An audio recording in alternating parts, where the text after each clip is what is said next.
No film in recent memory has been more decisive than the 2017 DCU film Justice League. Well, except maybe this one. Or this one. Kind of this one?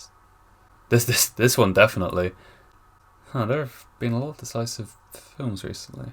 Anyway, what I'm trying to say here is that Justice League was highly controversial.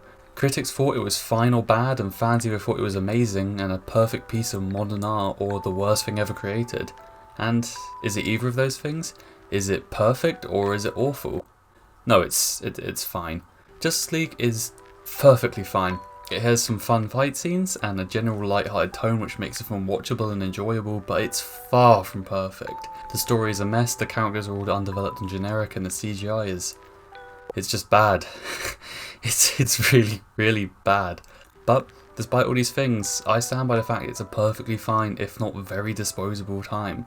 It isn't the worst thing ever, and it isn't the best thing ever. It's fine.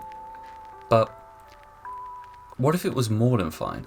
What if Zack Snyder and Chris Terrio, the writer of the movie, had another chance to try and fix the film? Fix its fundamental problems and issues and make what it does well even better? Well, that's the Snyder Cut. Or Zack Snyder's Justice League, as its official title is called. The Snyder Cut will release sometime next year on HBO Max, with rumours saying it will come out earlier rather than later.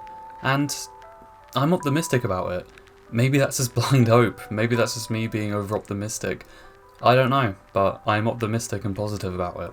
And I'm going to try and explain why I'm hopeful for the Snyder Cut. Firstly, the film is getting a significant amount of money and funding put behind it, with an extra $70 million being put behind the project.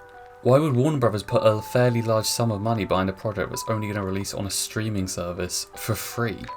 Well, it's simple if you look at it from an economic/business standpoint. The simple answer is that Warner Bros. Wants more people to sign up to HBO Max. The Snyder Cut is a heavily demanded product that many across the entire world want, and those people, who are absolutely desperate to see it, will pay for it.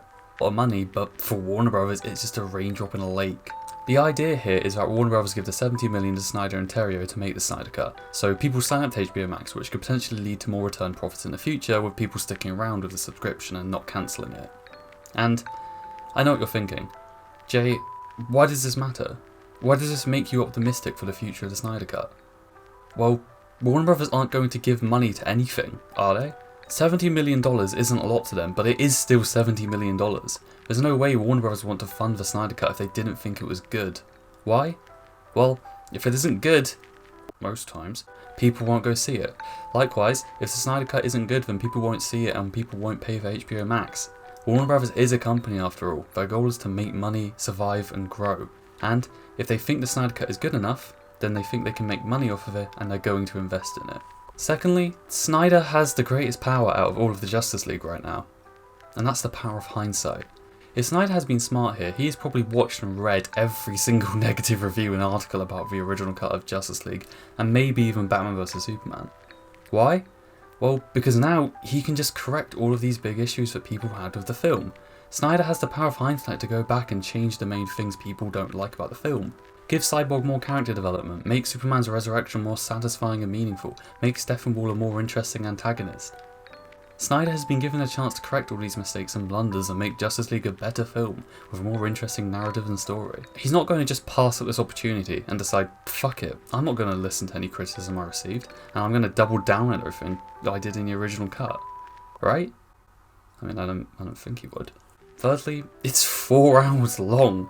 That's 2 times longer than the original cut. I would personally argue the most significant problem with the original cut of Justice League was its runtime. Only 2 hours to bring together a team of superheroes, introducing the audience to 3 of them, building their relationships and connections and creating a compelling antagonist isn't enough.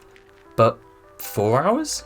While there is a wide range of extra problems that emerge with a longer runtime, like pacing and structure, longer runtimes usually allow for more character development and a more compelling and complex narrative, 2 things the original cut of Justice League desperately needed. If the film is twice as long, Snyder has more time to flesh out and develop all the characters and their relationships, which I would argue is the most important factor of making any film good.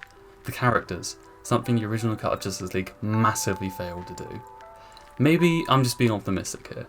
There's a lot that can go wrong with the Snyder Cut. The longer runtime can lead to pacing and structure issues, Snyder may stuck to his original vision and changed little in hindsight, the $70 million budget may not be able to fix the fundamental issues and CGI with the movie, but I have hope.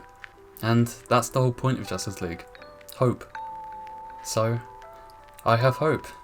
I have hope for the Snyder Cut. Only time will tell if it's blind or true.